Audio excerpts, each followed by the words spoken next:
$1,000% confirmed. Mage. Stay mage and enjoy yourself. Mage. Male. Measure. Mage.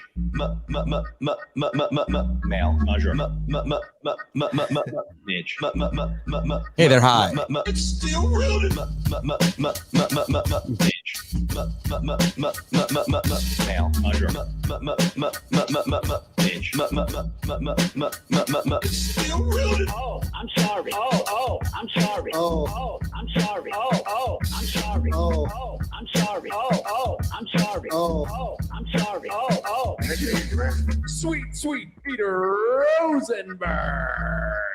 I like delicious. We already lost Dip. It was fun. Wow, that was fast.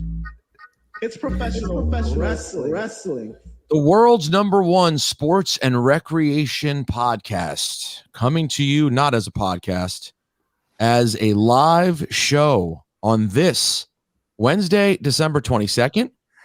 And we are already out of the gate having some disagreements, I sense. Yeah. Listen, there's spoiler alert that we will talk about things that have happened already tonight on Dynamite. So if you're listening to this tomorrow and you haven't watched Dynamite yet, or if you're watching us live right now and you haven't watched Dynamite yet, the disagreement already is that Skylar Aston and I were chatting, and he goes, "Oh my God, something mage just happened on AEW." Is that who told you too, Dip?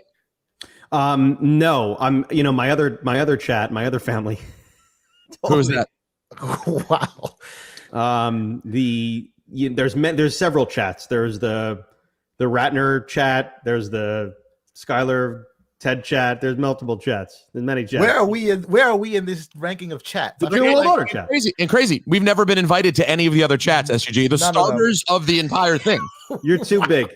You're too big. So Skylar Secret family is right. Skylar messages me and goes, "Something may just happen." So I go, I didn't get a text message about that. Well, we were in mid conversation. And he goes, "Oh, so he's on a flight to New York," and he goes, "I'm watching on the plane. Something may just happen." I went, "Oh, okay, I better go watch." So I threw on the show, and what I saw was, you get ready for this, the Adam Cole Orange Cassidy match. At the end, guess who shows up and attacks Orange Cassidy? Wait for it. Kyle O'Reilly. Mage. And I say, Mage Jace confirmed.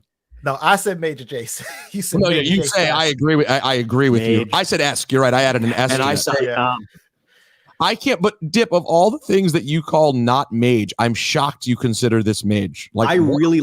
I loved Undisputed Era, and I love Kyle O'Reilly, and I knew that WWE would never do anything with Kyle O'Reilly. That was a given on the main roster. And so as a result, we get him back with his short cronies. Short cronies confirmed. His short cronies who get to be mage on their stage, which they, are more mage on than what they would have been otherwise. So let me ask you this. First, number one, Undisputed Era was the top faction in WWE, not even just NXT, in WWE. So to say that, wait, top faction, are you? So that's if you consider at the time, when they were going. So you're considering New Day just a tag team, not a faction. New Day is just a tag team. Yes, New Day is just a tag team, even though they're more than two people. Okay, keep on. No, but here's what makes New Day a tag team. Just to get into this side debate, they've always fought for the tag team titles, right? Even when they freebirded it. It was three of them holding the two titles. And then when one of them had the championship, like how Big E has the WWE championship right now, and Kofi had the WWE championship back then, the entire group did nothing to defend that person's championship like a faction would. So they were only ever, as a group, focused on tag team gold. They never made singles gold the focus of the group. Okay, so I understand why that would. Okay. Yeah. So they're a tag team. Competition. In other words, there was no competition for this faction. They were the only faction in WWE. Okay. Yeah, but they were also the best. I mean, Legato was around, towards the end, and they had some other factions going, but they were the best faction in WWE. So to say that they're as they're bigger now in AEW, or there's potential for them to be bigger than they ever were in WWE, I think is false, because they're never gonna go past the Elite or some of these other factions that they can easily leapfrog the Dark Order. Yeah, but I don't think they're gonna go. If they become a major faction on on AEW's A show, that does put them above being. Okay, this was part of what I wanted to talk about today, because before this now happened, everyone's complaining that including USGG, that Adam Cole has been diminished on AEW. But now what do we see? He's the leader now of his own faction that will transition into an Undisputed Era versus Elite faction, and then we'll have the two heads of it, Kenny Omega and Adam Cole, going at it for the belt, and it's going to be fantasy booking. Your fantasy booking. I know I'm fantasy booking, but I don't think it's too big of a. I don't think that's a real fantasy, given what just happened. The Young Bucks came out. They gave him an eye. They said, "Let's go." He gave him a look. I mean, I'm not living in fantasy. I'm living in reality. That's not that far down the road, SGG. But this is what I'm saying too, though. Like Undisputed Era, besides the Elite match, there's nothing there for the three of them to do. Oh, no, there's nothing there. There's something there. There's nothing. This is the first problem, right? This is the first problem. Kyle, Roddy, and Adam Cole are superior to Bobby, Kyle, and Roddy. So right off the bat, you need Roddy Strong, who will be there at some point. You need Roddy Strong right off the bat. He was the fourth member. They got Bobby, but he leapfrogged over Bobby Fish. Him and Kyle as a tag team was better than him and Bobby. I agree with that. Team. So right off the bat, they got Bobby Fish. They already starting off on the back foot. Number one. Number two. Okay. Listen to me. No. We have listened to you. We have listened to you. Okay. I think with them, Peter, what do you want, Peter? Peter's rolling his eyes. What do you want? This is great stuff. This is what people want to hear. I want them to do something different. I would rather, if they're gonna, Kyle O'Reilly's gonna sign, I wouldn't rather him not just jump right into Undisputed Era. Continue that blood feud with Adam Cole because now Adam Cole's betrayed him in Ring of Honor. Adam Cole's betrayed him in WWE. Maybe he'll betray him next week. Yeah, you don't think there'll be a betrayal at some point? What are you talking about? There's endless possibilities now. It's the last time they saw each other, they were on the stretcher and it was on site. It was like a blood feud, and now they're back together. I guess the reason I'm rolling my eyes is I don't agree with either of you. Like, I don't think it's not to agree with me what I said. I just don't think I don't think. Well, let's hear them out. I don't think Undisputed Era is that mage. I'm not an NXT guy, and as a result, I never felt the mageness. And when I watch Adam Cole, I don't see superstar. Never have. Don't know if I ever will. All right. I disagree. Well, you won't when you watch him on Wednesdays. He looks. I didn't see it when I watched him on Wednesdays before. But I'm not diminishing his talent or anything. It's not for me. It doesn't speak to me or whatever. It hasn't so far. Maybe the fans love him.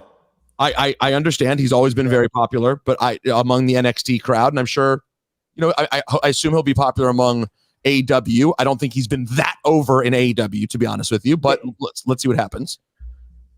I'm just telling you, Kenny Omega is going to be a huge feud. It may be, but I'm just presenting what I've seen so far. So I don't agree with you that it's that mage. I thought it was like womp womp. Okay, I don't womp. Yeah, I don't care about Kyle O'Reilly. I don't care about Bobby Fish. I don't think any of them are huge needle movers to me. I'm sorry. It's my mainstream. It's a nice addition. Addition. Absolutely. But Kyle O'Reilly doesn't need to languish on SmackDown getting, beating jobbers or doing other nonsense. We're not arguing about whether or not it's good for his life. Yeah, this is great. Of course. It's good for the people. But what I also don't agree with SGG in that I feel that SGG, who's been making a concerted effort to be fair and balanced this whole time. I think in this moment, though, you've supported the angle of Adam Cole is diminished. I see it on Twitter. You are beating this drum. This is why I call you Stephen A.G. Because the reason you're not anymore. But the reason you're Stephen A. Smith to me is because, and it makes you a great broadcaster and very compelling and fun to argue with. You stick with your narratives and you go with them and you beat the drum and you are beating the Adam Cole drum. I see it. I don't even it's not diminished. It's not even a narrative. It's not even a narrative, Pete. But Adam Cole. Let me finish. I'll give you. I'll give you the floor. So I heard my name. So I jumped in. So now you're running with that. And by the way, I'm not saying that so far you're wrong. But what I'm saying is, even in a situation like this, where maybe it would pique your interest a little bit to go, But they did bring back this. They're putting together a faction I love. Your immediate response is, it's not going to be right. And I think if it was the other way around and it happened similarly on SmackDown, you would be excited to see where it would go and say, let's give it a chance. And I don't think you're doing that here. You're already down on it. Well, here's why, right? Because when I saw them immediately reform Undisputed Era in AEW, which they planted the seeds as soon as Bobby Fish showed up that this was going to happen. What I was reminded of was how excited I was to see Hogan, Hall, and Nash come into WWE. And then just how, like, we got Rock Hogan out of it. You know, we got that awesome moment of a stunner with Scott Hall out of it. But they didn't really do much after Who's that. comparing NWO to Undisputed Era? Come on. Yes, dude. And here's why. Because that's a real comparison? Yeah, I mean, here's the problem, though. Okay. But here's the problem, though. Even with like the Shield, when they tried to reunite them again, like when you step back and you try to redo it or like reach back, it doesn't always have the same effect. Like they never recapture that glory that they had. Adam Cole already on the 10 years older.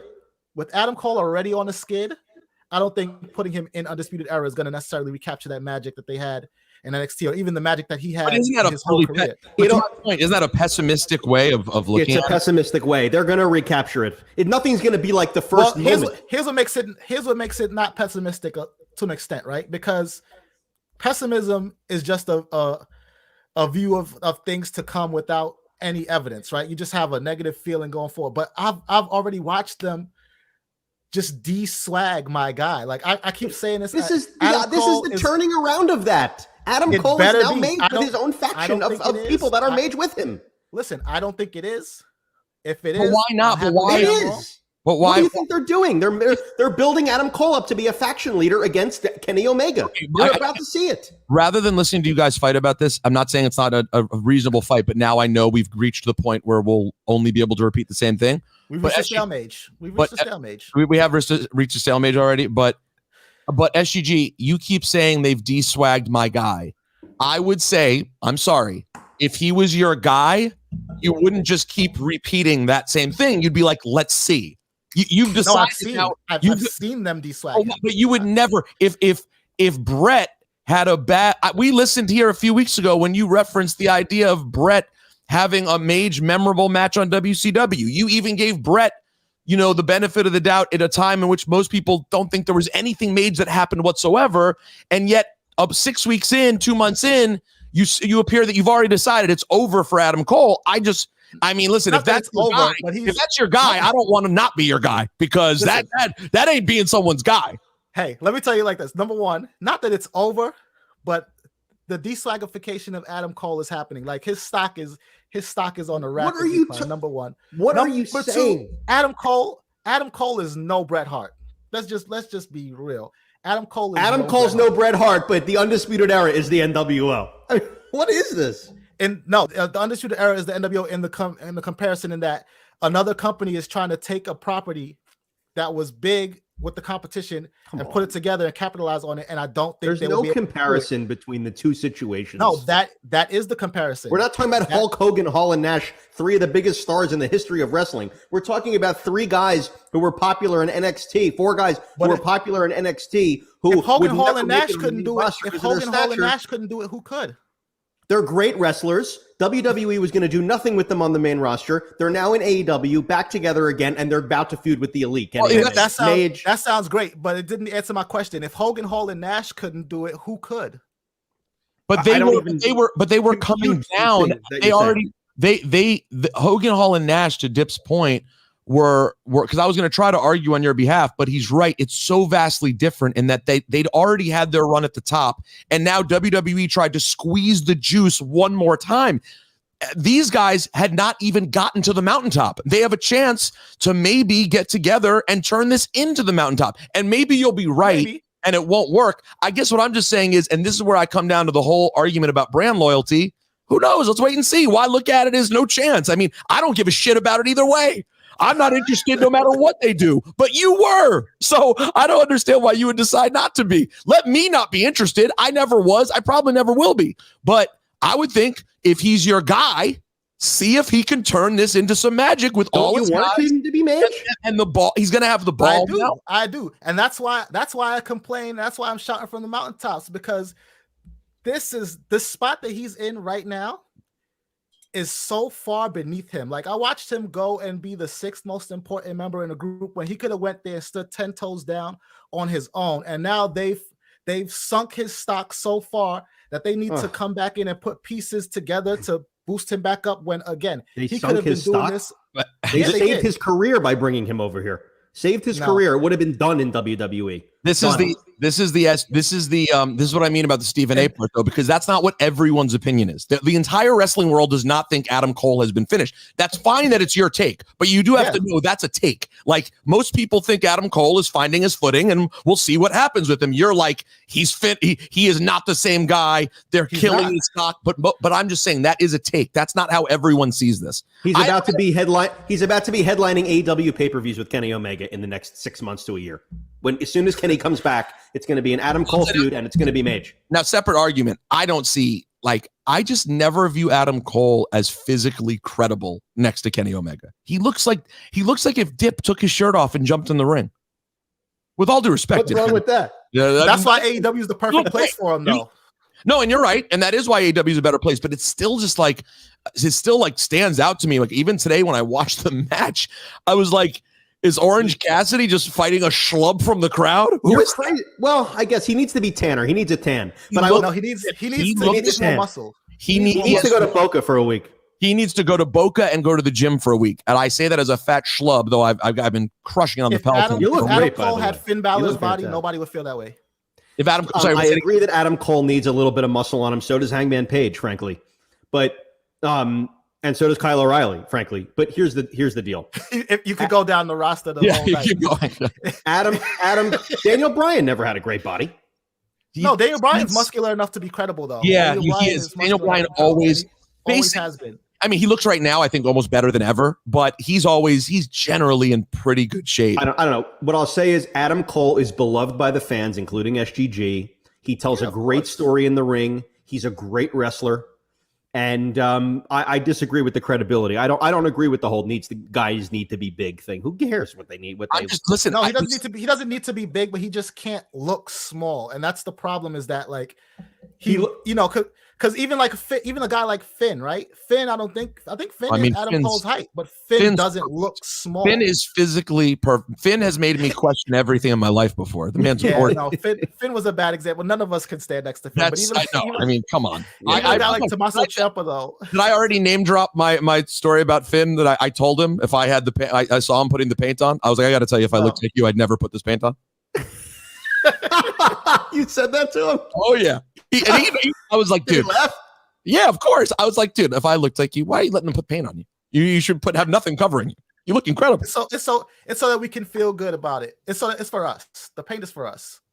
All right, so that's some coverage of what's happened there tonight. That was the I think that's pretty good coverage. But that was very good coverage. I have not seen yet.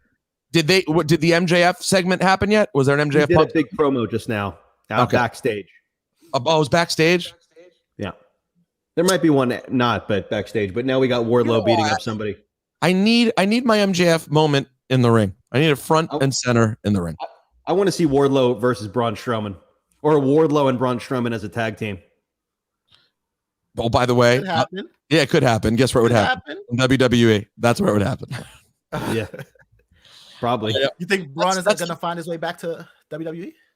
I mean, we seem to keep bringing this up and kind of circling back around it because it's so weird that he's appearing at Ring of Honor pay-per-views. But like, yeah, I do. I don't know. Could they really be here? The only way I am completely making this up, but the only way that I could see that it doesn't happen is that he does not. He went back to WWE, talked. The money was nowhere near where it used to be. Yesterday's price is not today's price and not in the way he wanted it. And as a result, he was like, bump that, I'll walk. And I'll just go do this other thing. That's the only version I can picture because I can't see why he wouldn't want to go back otherwise. And I can't see why they wouldn't want him back. I mean, I'm sure they want him back. Guys, can you imagine if 3 months from now we're talking, or let's say after WrestleMania, because it's probably too late for that. But after WrestleMania, the day after WrestleMania, Roman Reigns has the title and comes out and goes, "Who is there left to beat me?" And then Braun's music hits. Mage. Yeah. I mean, it might be repetitive for us on some level, but in terms of how WWE generally sees things, that would be Mage. Yeah. Somebody's talking. They would squeeze the last little bit of money they can out of it too. They sure would. Somebody on the chat's talking about CM Punk's body too. Let me tell you something. The more I think about CM Punk coming back in his return, the more I think that they've squandered it completely. Instead of making him like the head of a stable, where he's a badass or a supervillain, they've let his ego like completely run amok where now he's just the guy saying, "Oh, I want to put the young guy over." Well, who cares? He's not even that great over in the ring anymore. Though, because did he lose yet? He should be the head. He should be Hogan in the NWO. That's who she should have been. His own super faction that has its own moniker and its own shirts. And CM Punk should have been Hollywood Hogan in AEW. I mean, because he is Hollywood. Had his own stable. Because the reason he should be Hollywood Hogan is because Punk pretends to be something else, but in a lot of ways he is Hollywood Hogan. Now, now, granted, he does. I do think he I know nothing about what his interactions are like at that show, but sure, he says he wants to put people over. He says he wants to do this. He says he wants to do that. We all know this dude has the biggest ego in the world. Right. Lean into it because they're as Michael Kay and Don LaGreca would say, he's half pregnant. Like, what is his character? It's like, awful. He's worse than it's ever been. He's a good guy. Not doing anything. He's a you're lucky to see me on this TV guy. And that's by exactly the way, what it he is. needs to lean into that as a real heel. Right. I agree. I don't think he will though, because he spent so much time. He won't being anti that guy. Like if you remember the Colt Cabana podcast and the thing, like that was the guy he hated. And now for him to come out, he's playing a character. I mean, it reminds me, Jeff, you had left the show last week, and Greg had made the best point I think he's ever made in the history of the podcast. Now, certainly he makes it stand out even more with takes like the one he just had, but this was truly one of the great takes I've ever heard. When we got an email from someone who said that they were talking about a live moment and MJF getting really choked up, and that's what it's all about. And SGG said, no, that's the opposite of what it's all about. It's not about real emotions. It's about having fake emotions that makes the crowd feel real emotions. Exactly. Right. That's what the whole thing is. The whole thing. So, and CM Punk is so caught up pretending to have real emotions, when in fact he should lead into what his real emotions are, which is you're lucky to have me. You're lucky to have me. I shook up WWE. I'm going to come to AEW. I'm going to do the same thing. Screw all of you. Here are the guys that are going to help me do it, and I'm Hollywood Hogan. The NWO. Best part about CM Punk's NWO. If he did that and he leaned into it, the fans would make excuses for him anyway. He could get away with anything and say anything, and people would be like, "It's a people work. would buy the shirts." He'd be so made.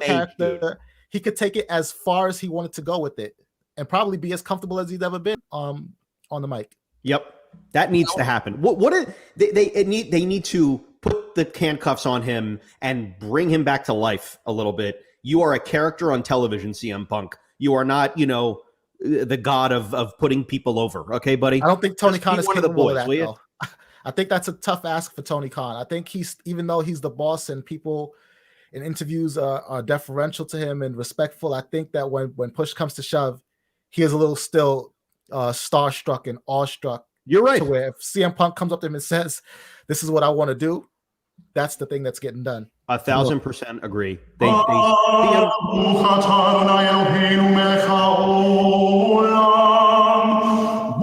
a second.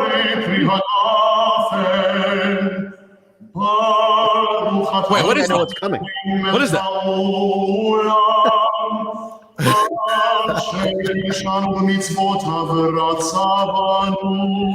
God, that's Zach Linder's music, formerly of WWE.com.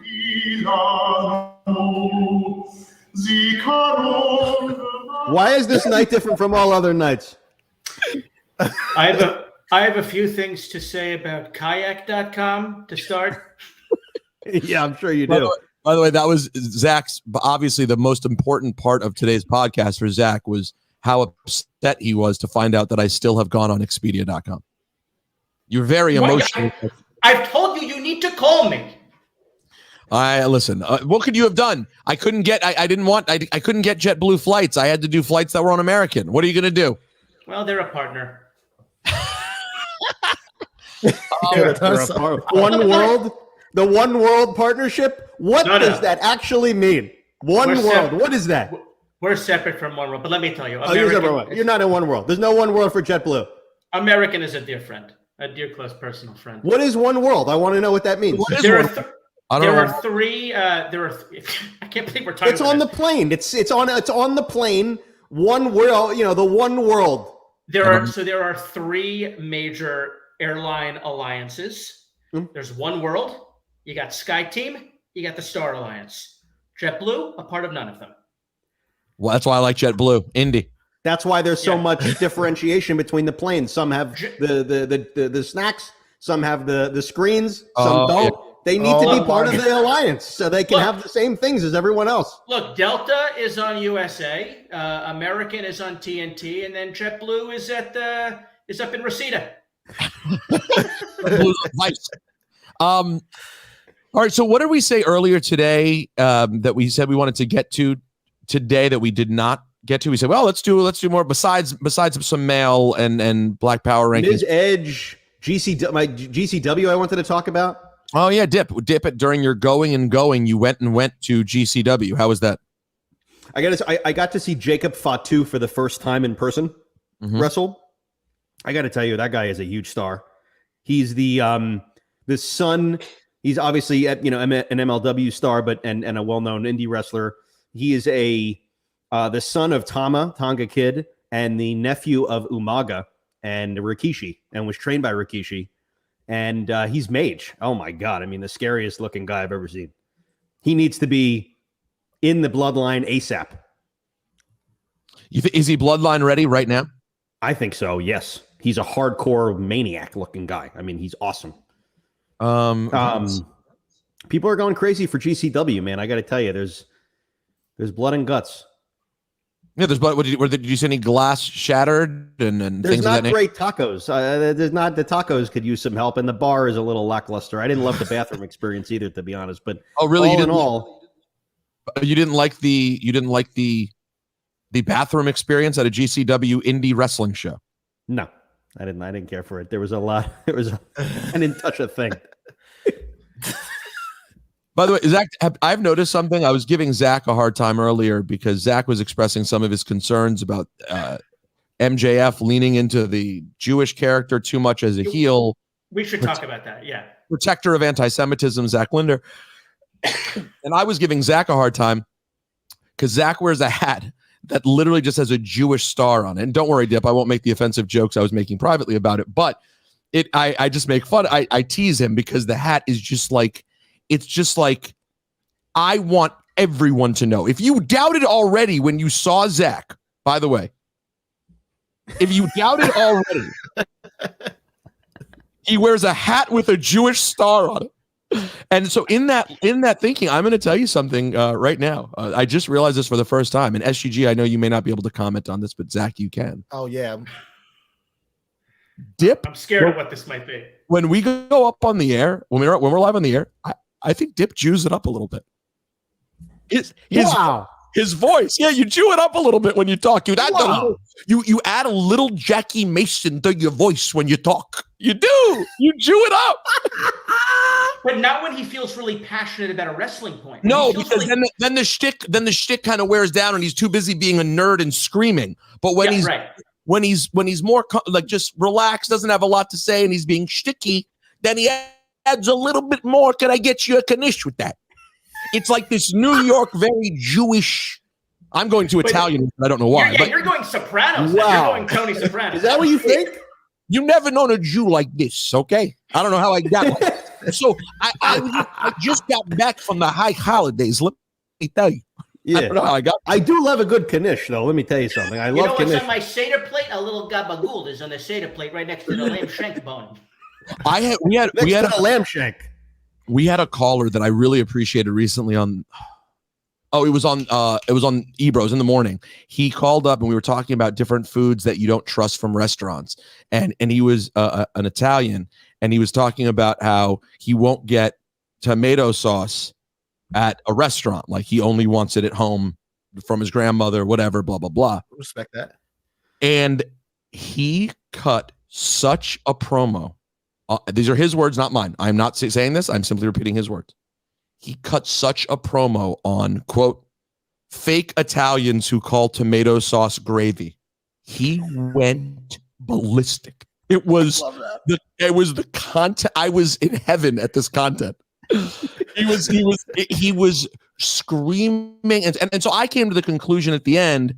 It must be maybe it's a thing where, like, if your family's actually from there, you don't say that, but it's an American Italian thing, and so it's just a cultural break that doesn't make sense. But oh my God, it was a great promo nonetheless. Oh look, Linder, you're on a major wrestling podcast right now. Will you look at the camera? Yeah, Zach, looking at us. Yeah, Zach, are you reading about? What are you doing? The return. No, you know what I have? Blue? I'll tell you. I have got my dual monitor. So if I want to look at the camera, you're on my smaller monitor. But if I want to see all your beautiful faces, I put you on the bigger monitor, and you're over here. Oh, I don't think this setup works for Cheap Pete. Say, do you hear what he put on the T there? You hear it? I did. Cheap Pete. Yeah. Yeah, he put he goes, I don't know if it works on Cheap Eat.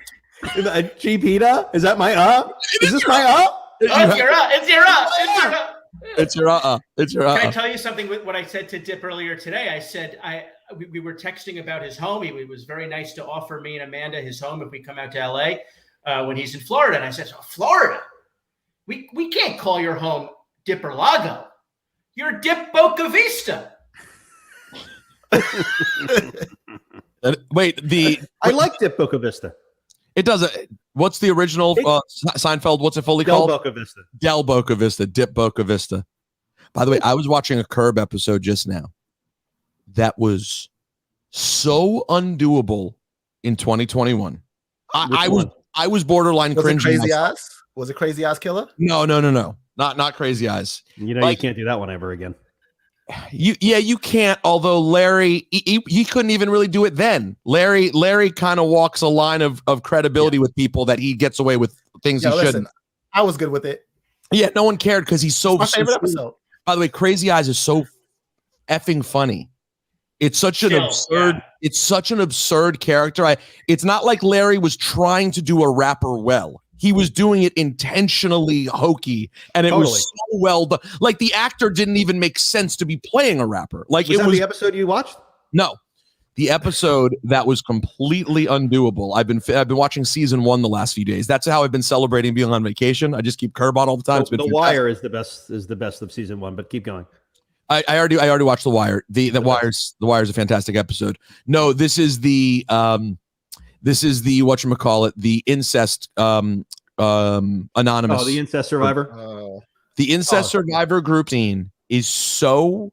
Yeah. Even I was like, this is not okay. No. I agree. It's cringe. It's borderline. They should just cut it out of the episode. It's like it's wild. He is leaning into, at that point in time, taking something that is the most serious, sad thing of all time and going so over the top to make it ridiculous. And it's just not humor you can do anymore. For better, for worse. It's probably for better that you can't. It was insane. But I'll tell you this, you know what plays really great still? The episode also that season where he's running with Richard Lewis and runs into the black doctor and makes the inappropriate racial joke and then shows up at the black dinner party. That episode actually plays like perfect right now. It's a fantastic scene. And I love the lady who he wouldn't hire. Oh, Mr. Larry David. She's so good. She's so good. She's so damn good. Okay. We're talking. By the way, the Richard scene at the political rally at Susie's house. I love that scene so much. They clearly love each other so much that they can be so unbelievably cruel to each. What did Larry say to Richard? Why aren't you dead yet? Why aren't you dead yet? Was and clearly broke the second he said it. I thought that was, and I got to tell you, the fun that Larry's having making the Tracy, and I'm sure she's doing it. Obviously, she's probably the main person doing it. The Tracy Ullman character just disgusting is so funny. To me, the best Richard Lewis moment is when he's going to the bathroom all the time, and Cha-Cha, the girlfriend, is commenting on it, and he walks into Richard walks into Larry's office, and he goes, "I heard you're urinating 5-6 times a day. What are you, a porpoise?" That's the best Richard moment for me, and also with the Bentley in the last season when there's all the buttons in the Bentley. No, he says Richard's reference points are always in the one I was just referring to, the black dermatologist. He after the guy walks away, and Richard goes, "What are you, Pat Buchanan's gin partner?" Yeah, something like that. Did you guys see that? I didn't know about this. Did you guys know that in a week from now, HBO Max is releasing a documentary about Funkhauser, about Bob Einstein? That's going to be I don't know that. Yeah. I saw him once in Nate Now's. I was very starstruck. I could barely move. I could barely finish my. That's my a great Nate Now's. That's a great Nate Now's sighting. It's the perfect guy you want to see at Nate Now's. I saw him. I was very starstruck by him and Nate's. I mean, I wonder, that's a guy who's so synonymous with his character. I wonder how often that dude got called Funkhauser in real life. Oh my God. People were staring. I mean, and that's Super Dave? It's Nate Now's. I mean, Super Dave is of a different age group. Different generation. Under a certain generation. Like, I was barely old enough for Super Dave. Like, I remember it, but like I didn't have. It used to come on a lot though. The Super Dave it was Showtime, right? Younger. Fox. Letterman. No, but it was when he got his own show. It was pay TV. I think it might have been Showtime. But he had like random specials on Fox where he'd do like stunts and they would always go wrong. Yeah, that was. I only want to remember these Super Dave specials. I don't remember the specials. I remember his show. But that's the thing. As you can tell, it's a little too old for all of us. Like, I mean, like I'm aware of it in like my peripheral, but it wasn't like he's Funkhauser. I mean, I got to tell you, the Vince Vaughn, when they brought Vince Vaughn in to be his brother, I was like, what are they trying to do here? And I love Vince Vaughn on this show. Yeah, Vince gets it. Vince gets the show. Vince gets Larry. I actually, can I tell you the truth? I don't think we've taken enough time to appreciate comedically how great it is that Vince Vaughn's been a regular on Curb Your Enthusiasm. He gets it. He gets it. Well, because you have to be fair here. Vince Vaughn, when he's in the right role at his best, to me, is as funny a person as exists. He's one of the best there is.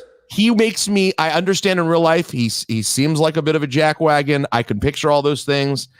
But when he is in a role where he's supposed to be that guy, he is just... There's something going on. Swingers made, old school. Makes it look effortless. That's what it is. It's just like... It's so... Because that's what he's like. Do you remember? Do you remember when we saw him out one time and he was hardcore? I don't know if I should say this on the podcast, but who cares? He didn't do nothing happened when he was hardcore checking out Amber when we were at whatchamacallit? No, I don't remember this. Where were we? You know, the place that I used to love to go with Amber and get the delicious spaghetti. Oh yeah. He was leering up a storm. Oh yeah. I mean, by the way, at that point in time, there's not a person who wasn't leering. It was a 24-hour-a-day leering situation. All right, we have now truly covered many things that I didn't plan on covering on today's program. When we don't talk about wrestling, we all agree. I know. It's a really good point. We covered everything that I wanted to talk about except for Miz and Edge, which I'm going to give them some credit for. I'm definitely interested in it. You don't really know where the story could go anywhere. I guess we got a little bit of closure because we know Maurice is never going to turn on the Miz, but we got a little tease for how, with Beth Phoenix, there might be something going on there that, is interesting for a Mania match, the mixed tag. I'm interested in this story. Plus the Miz is the best, and Edge can speak. Edge is awesome. Was this a mic drop moment for Dick? Yeah, he just walked off. That was it.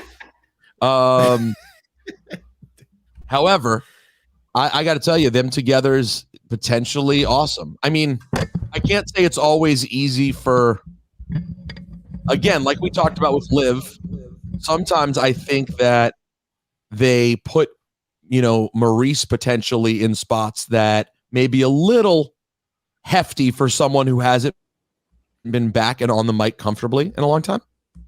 But her and Edge did a pretty good job the other night. I thought they did great. I loved it. I thought so too. That was pretty much everything. We covered Lesnar Reigns. We covered Liv Becky. We not covered really. every. We didn't cover Austin Theory. We mentioned Lesnar Reigns. We didn't cover it. Yeah. We did not, considering that was the culmination. Okay, I'll talk about that more. I have to tell you again, sort of like I felt about AJ and Omos. I kind of felt like the end of Heyman and Roman kind of just, there were spots when it felt like it was going to be huge around the Saudi show, etc. This one kind of felt like, okay, we could end it here, but it wasn't the climax I was looking for. Go ahead, put on my tinfoil hat for a little bit. Okay. This is not the end. Brock Lesnar has been set up, and at day one, Paul Heyman and Roman Reigns are going to reunite in spectacular fashion to come together to take down the Beast. That's what I think, because even that Superman punch, it didn't have the full, like he jumped and he cocked it back and he did everything, but it didn't have the full, you know what I mean? It just didn't have everything on it. And I think that what's going to happen is that Heyman and Roman, because again, he went from being the special counsel to the wise man.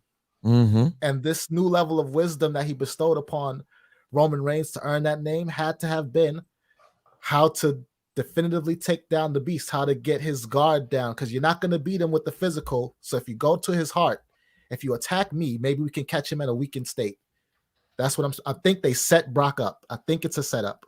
I don't think so. I wish that they did love that take. I love the take. I hope that it happens. I don't know if we needed the Superman punch. The Superman punch didn't need to happen. He should have just walked out of the ring. I think that might have just defeated your argument. It may have proved his argument. Because remember, Paul Heyman took a beating at the hands of Brock before to set up an opponent before. Brock's put his hands on Paul. I hope you're right. The Superman punch gives him an opportunity to take the dive, right? Because if he has to eat a spear, you got to take all of that. That's right. Thank you, Jay Vega. You're 100% right. Greg forgets WWE doesn't do swerves, and they don't. They did that maybe back in the day. I think in this case, it could be a swerve. I think in this case, not a swerve. I like that take. I think it's because I think the fact that it didn't feel quite right. And I will say this, if SGG is wrong, if that doesn't happen, if this was in fact the big end, would you guys agree it was a little bit of a letdown to how good their story together has been to be the end? I didn't mind the segment as a whole. I thought was very entertaining. I think they're using the acknowledge me as a way to turn him face, and I think you're going to get a double turn probably at WrestleMania or even before that. You might get a double turn at day one, but there's clearly one. I would say there's 3/5 of the audience right now cheering Roman as opposed to booing him, no matter what they try to do with the fake crowd sounds. And I think that they see this. They see this as a moment to do the double turn. It's going to happen. It's moments. The problem with the turn, though, is you want to have a moment like that further the plot, further the narrative. And I don't think this did that. It maybe just reinforced certain elements of the narrative they're trying to push. So I would say that Greg might be right. If you're thinking logically, Greg might be right. But WWE does not book logically. So it might be a turn for nothing. I would be very disappointed if they I do hear the idea about acknowledge me becoming his sort of like that's the turn. That's the catchphrase turn, but because they have been cheering to the acknowledge me for a long time. That's the thing, but it ain't happening at day one. Yeah, day one's way too soon. Here's the problem. If SGG is wrong and this was just what it is, it's going to be babyface Paul Heyman and Brock Lesnar against heel Roman Reigns. That sound weird to anyone? Like, is that really a thing that can last? Babyface Heyman and Lesnar. That would be trying to get everyone to do what they don't want to do. Everyone would want to boo Heyman and Lesnar because it feels natural. And at this point, it probably feels pretty natural for most people to cheer Roman Reigns, which is frustrating because I thought everyone was waiting. I know it doesn't feel natural, but we'll see. I hope that SGG's right. That would be fun. If not, what happens in that match? I mean, how many times can Roman beat Brock Lesnar? Like that at some point becomes not feasible. I do think I'm not going to give them too much credit, but I do think they are setting up something big for the finish at that show at day one. I do. I mean, they have to be, right? They put this feels like such a big reset. Even them just doing a pay-per-view on the 1st of January, calling it day one. It's just like they have to be doing something big. It's the first of the month. Wake up, wake up, wake up. Wake up, wake up. Oh man, are we gonna have to pay for that? No, I think we should be good through that. By the way, what I'm trying to look right now. Hold on. Day one WWE. I want to see what matches have officially been made. Officially. The Fatal 4-Way. I think there's 6 matches, right? Yeah, that's right. We have the Fatal 4-Way, Big E champion versus Seth, KO, and Bobby Lashley. We have Roman Reigns, the champion, versus Brock Lesnar. We have the Usos versus the New Day for the SmackDown tag titles. We have Edge versus The Miz. We have Becky versus Liv Morgan. And we have Drew McIntyre versus Madcap Moss. It's funny.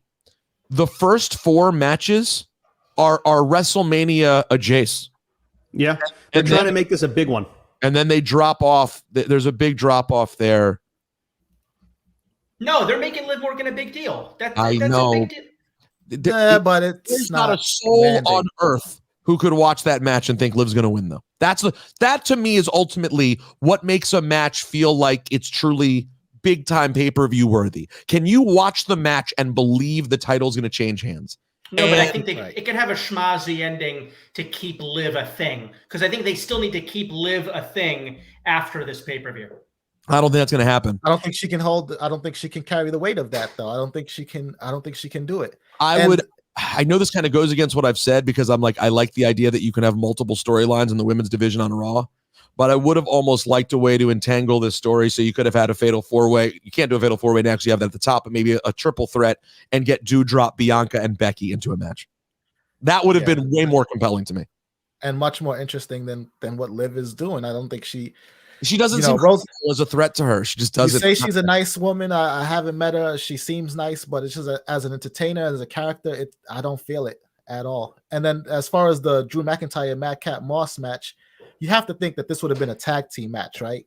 Madcap Moss and Happy Corbin with Drew and Jeff Hardy. Yep. Before that so would be. He's just more of a victim of circumstance. It feels like, unfortunately.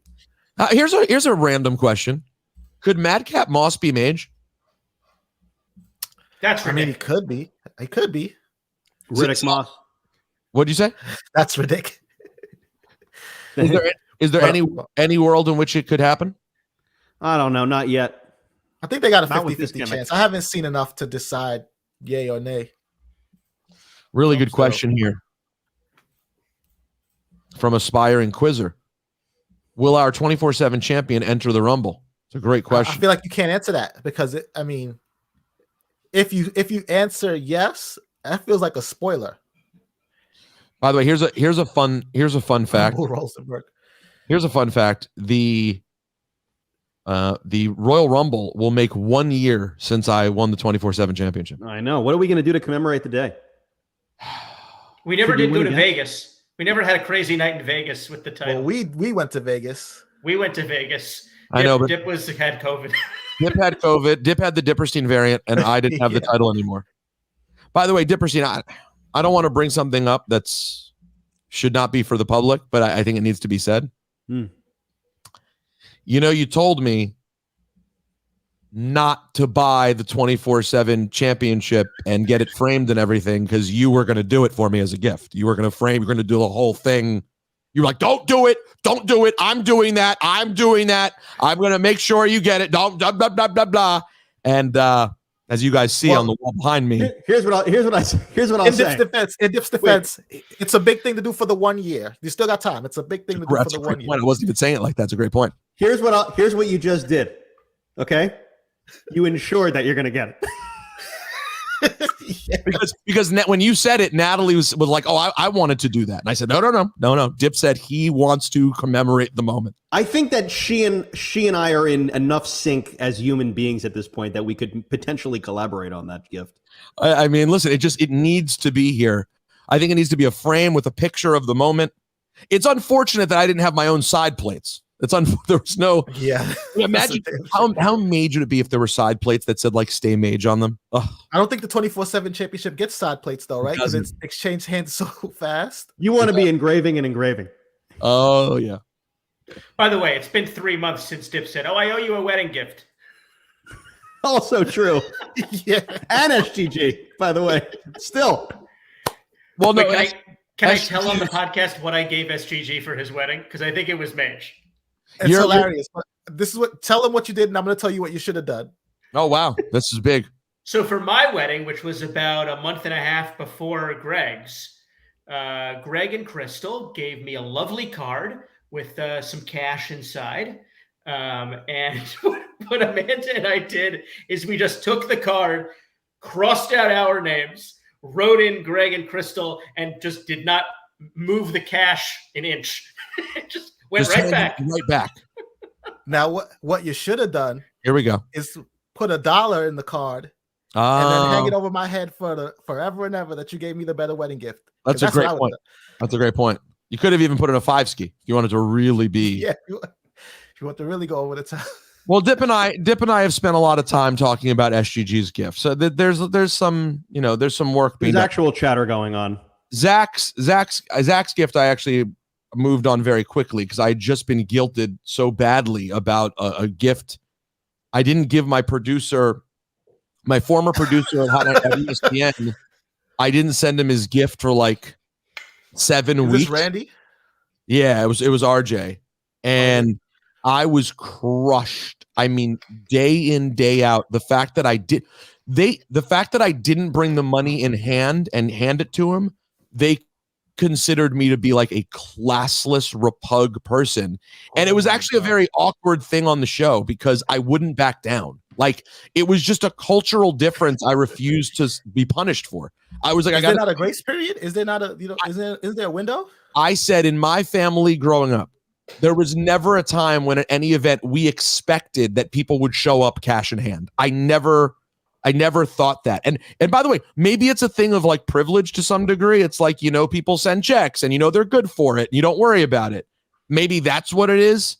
But like Michael and Don would be like, Peter, close your mouth. You're embarrassing yourself and your entire family. This is a disgraceful behavior. And I was like, sometimes I can't get cash before the wedding. I'll send it to you. You don't think you're going to get it? No, you're in the right, Peter. I mean, speaking from a recent wedding host, you have there's the box for the cards and people can come and slide things in the box. It's so much more convenient to just get them mailed to your home.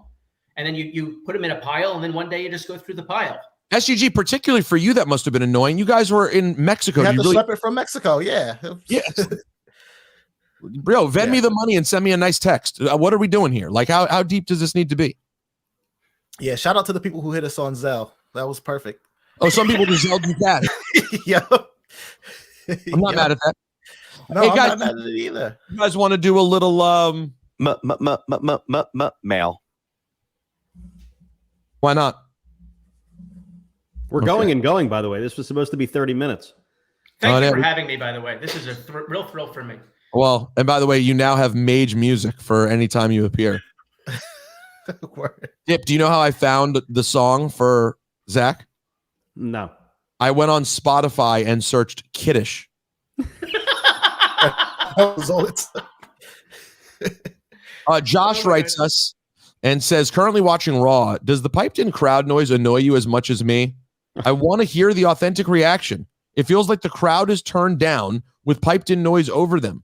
Not many people really talk about this, but I think back to your Thunderdome argument. That's all we talk about. The professional wrestling art form. I don't think Rob is listening. The professional wrestling art form is to control the reaction, not to pipe it in. I don't think it's the worst thing in wrestling right now is the crowd sounds. It's ruining the product 1,000%.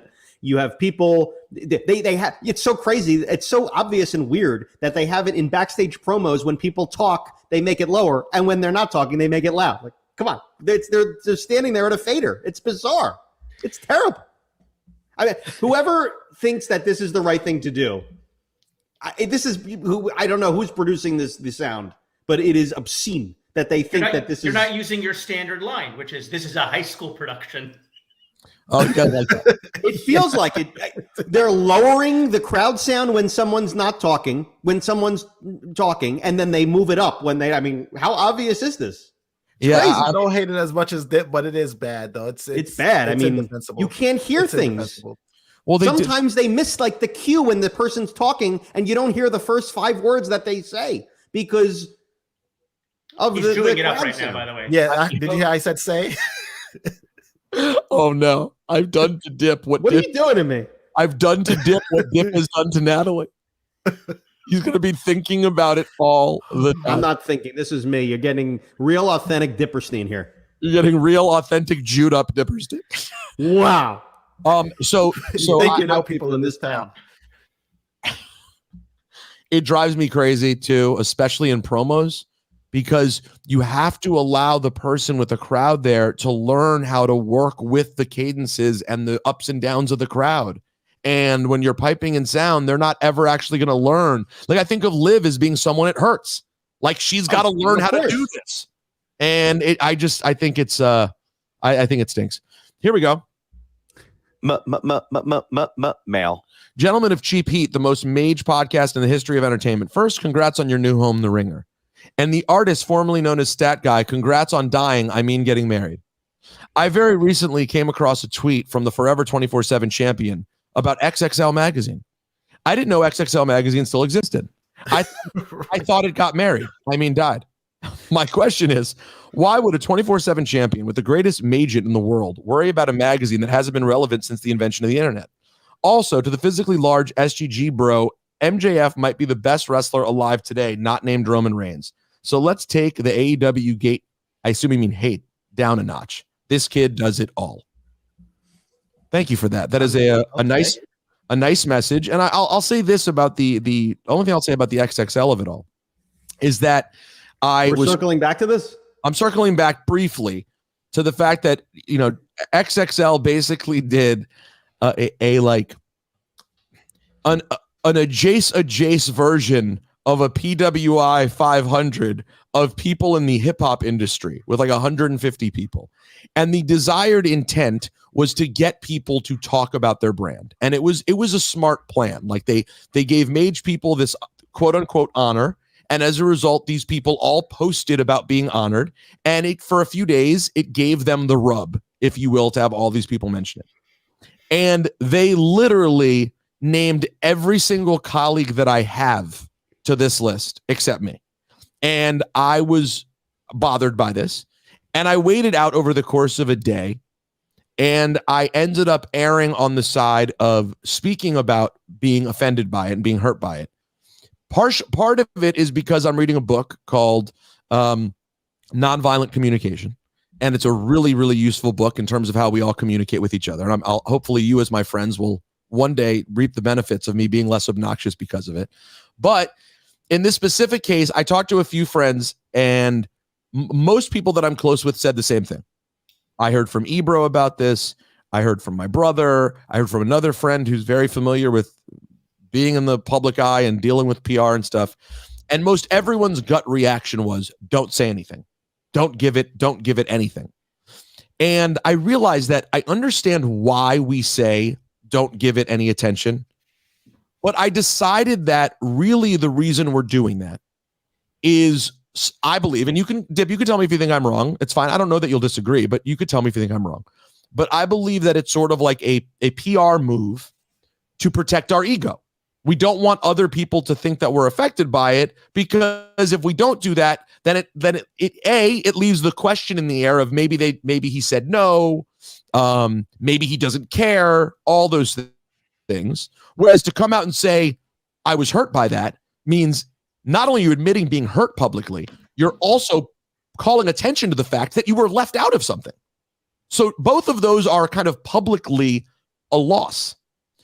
But at 42 years old, having gone through a share of emotional pain that I never really want to go through anymore again, I took this thing, which was really irking me, and thought, if I just say to myself and follow the advice of don't say anything about it, don't give it any power, don't give it any attention, the truth is it's totally fake.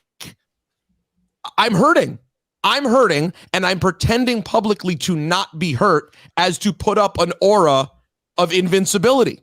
When in fact, my biggest talent that I have across all of my platforms is my ability to be authentic. So why not just come out instead and air it out publicly so I feel better, which by the way, I did right after I did it. And also, that's what I was going to say.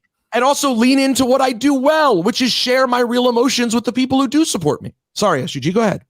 No, I was going to say, you saying it was 100% the right move, because if you don't, then who deals with that? You by yourself. Now you put it out there, it's off your chest, and then maybe they feel away, maybe they think about it for a little bit. If they do or if they don't, it doesn't matter, because you got it off your chest and you're also not carrying it around. It's a. I don't disagree with what you did. No, I you don't have a don't. problem with it? No. I mean, you didn't say that you did, so I didn't know. No. By the way, but you got to hear the most Jewish thing of all time. I tell my brother about it. He was busy working, and I tell my brother about it. And before I can even, my video had already been up on my Instagram page for like 12 hours, and he doesn't know about it. And I mentioned the list to him, and he goes, "Don't say anything about it." I go, "Too late. I did about 10 hours ago. I've already heard from tons of people about it. Like, it's completely done."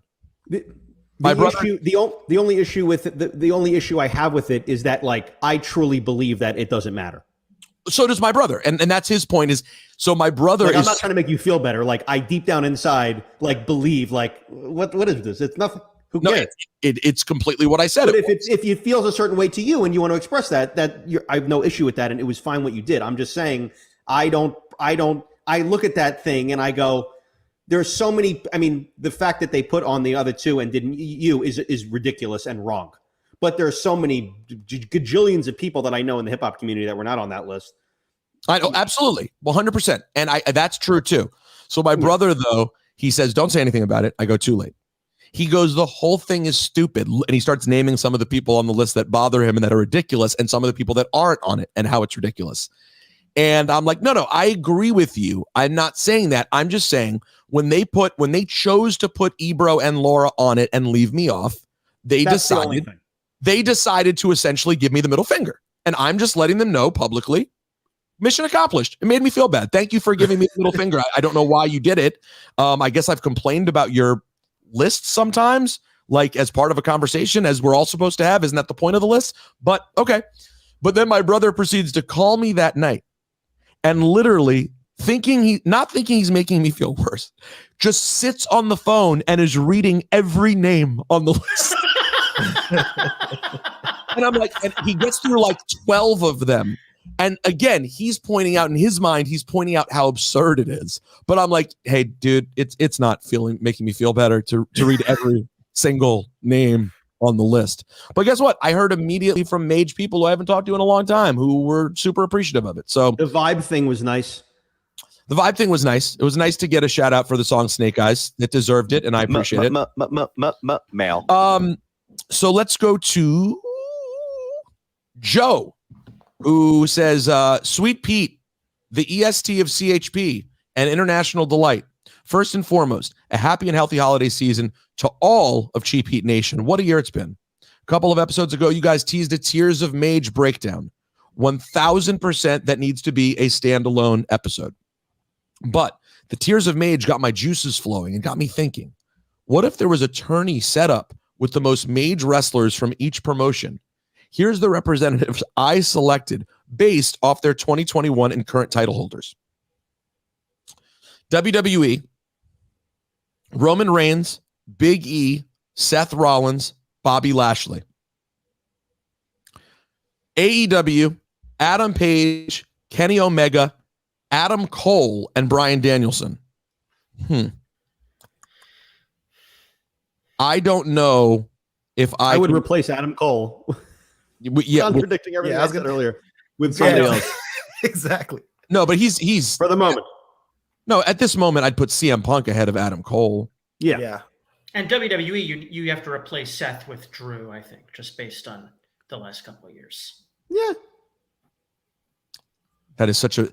By the way, congratulations short of the kiddish being played earlier, that was the most Zach Lindery thing that could be said. Why? I'm not a big Drew McIntyre fan. No, you're not. No, you're not. But you are a protector to some degree of the things that are the mainstream. This is what WWE like. You will point out what they've been feeding us, and I'm not saying you're wrong because you're not wrong. He has been portrayed as that guy. They would want it to be him, not Seth. That is for sure.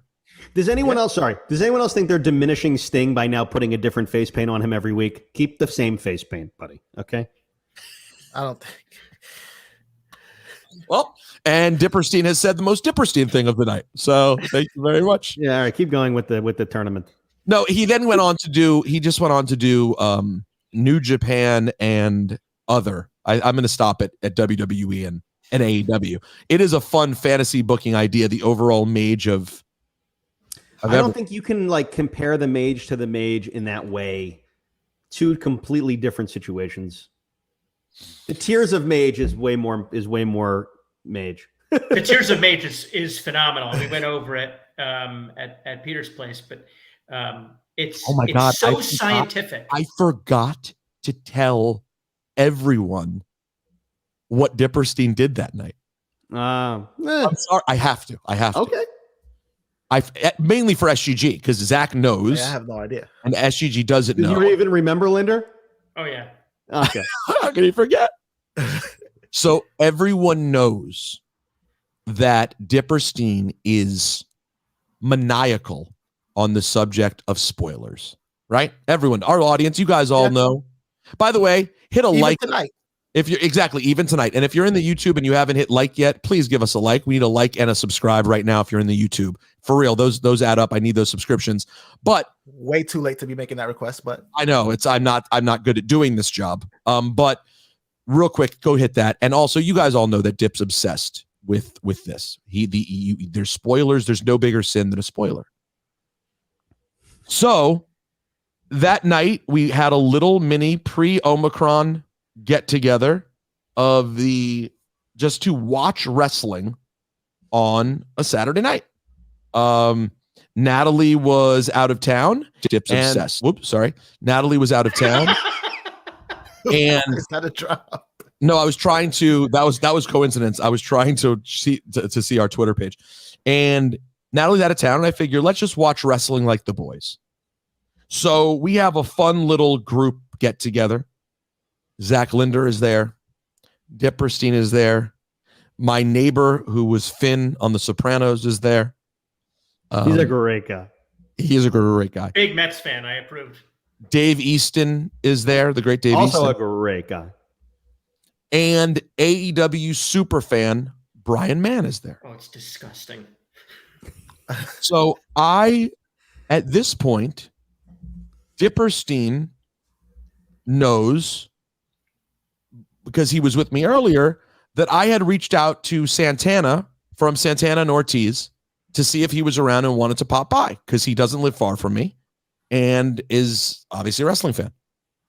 So Dip knows this, and I specifically don't make mention of it to any of the other wrestling nerds who are there because it's wrestling, and even if it's someone coming over for a beer to watch some wrestling, I want to pop the room with a surprise. Of course I do. And no one would appreciate that more than Dipperstein, the number one no-spoiler man of all time. And I think, did I even tell you that I was trying to pop Brian Mann, or was it supposed to be just unspoken? You didn't tell me that you were trying to pop him. I didn't tell him. I didn't. That's no. True. You expected me to perceive the pop. I expected him to know. The phone rings to let me know that someone's coming up. I go to quiet Bear and Rocky from their screaming and answer the phone. And as I'm coming back, I see Dipperstein say to Brian Mann, Santana's coming up.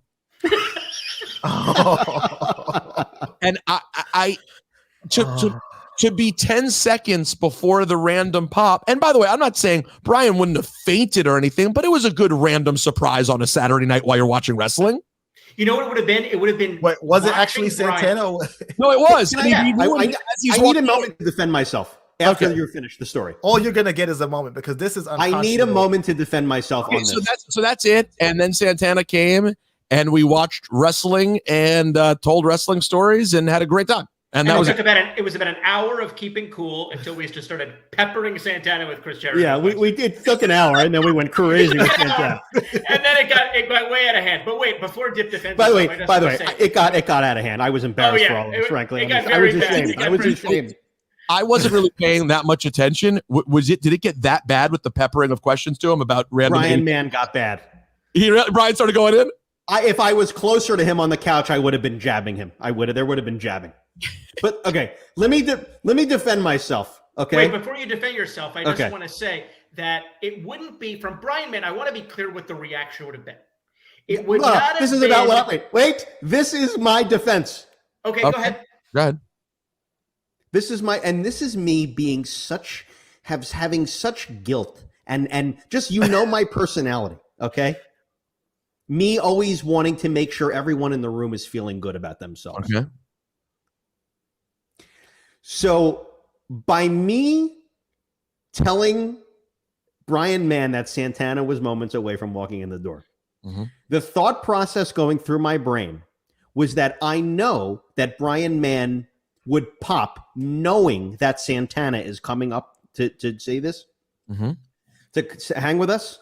But there was a part of me that also thought that Brian Mann wouldn't realize that it was Santana. And that he may have suspected that it was Santana, and he may have just thought this is a huge guy who is a wrestler that I think I recognize that is coming to watch wrestling with us, who Peter's friend is. Now listen, I watch AEW every single week. Okay? I know what every wrestler looks like, and Santana walking in, me not knowing it was Santana, I would have been like, is that Santana? I'm not buying it. Is that Ortiz? I'm not buying it. I felt like he may have not known, and I wanted to give him a heads up. See, I swear on my life, that was what I was thinking. I didn't want Santana to feel bad that Brian Mann didn't know he was. I kind of buy what Dip is saying, but I kind of buy it. But my point is, I swear to God, this is the truth. I'm not going to lie. This is the truth. 1,000%. Let Zach speak. Go ahead. He was there. No. I just want to say that I think that Brian's reaction, if Brian did know it was Santana, right? If Brian did know, and I think Brian would know, because he's obsessed. It's so repugnant. I can't get over it. But the pop would not have been an oh my God pop reaction moment. The pop would have been watching Brian, and as Santana walks into your door and through the dining room and towards the living room, watching Brian trying to contain himself. How cool can he stay? I guess as Santana is walking towards him. That's the moment, and I can picture Brian just trying to, in his cool. Brian's always got like a cool jacket, and he wears nice cable knit sweaters. He wears nice sweaters. Well, Brian's a well put together fellow. There's no way around together. And yeah, by the way, shock of the bleached hair. It's a whole. He's got the bleached hair from the '90s party still, or 2000s party. He is a tall drink of water. The man's gigantic. I don't even think about how tall Brian is. He's like 6'11". He's taller than me. I need him to sit down when he's talking to me, and I'm standing up. Yeah, your defense was horrible. Dip. Whether it's horrible or not, I swear to God, this was how I felt. I got to tell you, I love Santana Ortiz. I may not have known that was Santana walking in the door, just because, I don't know. I just maybe would. This is the only MJF. This is the only thing. This is the only thing I'll defend Dip with. When I hung out with Santana, the way I got to know him was I saw him at MVP's birthday. And until I started talking to him, I didn't realize that it was Santana. I just thought it was afraid of him. They're sort of chameleons, Santana and Ortiz. They don't have to say every week. No, but hold on. But here's the difference. I am not the AEW super fan that Brian Mann is. That's the difference. Come on. He would have known a member of the inner circle. Come on. Stop yourself. My mistake was underestimating what kind of a psycho fan that Brian Mann is. Okay? I know I blew it. I know. I feel bad about it. Believe me. I knew the second I said it. I said, "Oh my God, the heat from this." Peter, what if MVP's birthday was at a bar in Bushwick and you were talking to Bobby Fish? Would you know it's Bobby Fish? No. I might have thought it was you. But here's the thing, though. when you're a super fan, though, you would notice because I was at the 2K party right before the Undisputed Era debuted, and Bobby Fish was there, and I didn't piece together. I was like, why the hell is Bobby Fish at the 2K party? And then they debut 2 days later at NXT. So Brian Mann would have known. I say that to say that Brian Mann would have known. And SGG is just loving watching Dip contort. That's what's. I mean, this is there's no contorting because it's not an impressive. It's not an impressive contort. I'm trying to contort out of this.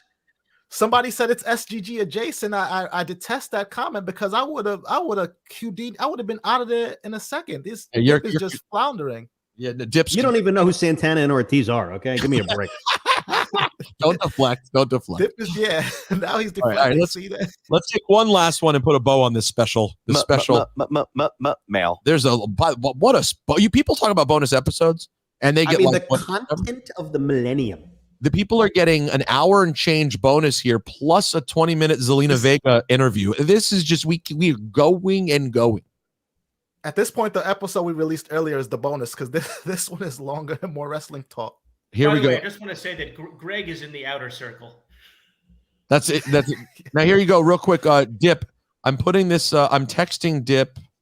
Here, I'll actually put it in the comments here so other people can see it. We got a message here, Dip. Do you see the comment I just posted? No. Here, I'm going to text it to you. Check your text. Is there a problem? No. I was sent this picture by a listener. It should have just come through right now. And it says, gonna need Dip to rank these guys in respective tiers of mage. Okay. And I'm opening it. All right. And you tell us when you open the photo. Wow. I'll send it. It's in the chat if you guys see it there. Put it in the. I see it. Wow. This is such an interesting conglomeration of people. All right. Well, hold on. The screen for the people who's watching the video. That's a great point. I'm going to pull this on the screen. Thank you, SGG. Here we go. I'm going to share the screen so everyone here can see it. And Dip, in the meantime, you get an idea of what levels of mage we're talking about. There we go. Well, listen, are we talking about Dipperstein level, like tiers of mage, or in general tiers of mage? No, these are just your tiers of mage. Yeah. I think the general tiers of mage will have to be debated, and then we rank it out. But just get yours for right now. Barbarian, Warlord, Godfather, Haku, JBL. Haku is that low?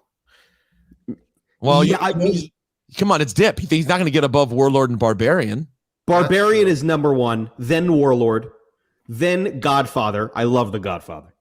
Then, I mean, to me, Haku is like mage, and all the stories are mage, and like his legacy's mage. But like, to me, he was like a jobber, a Jace in the early 90s. You know, like say it to his face, Dip. I would never.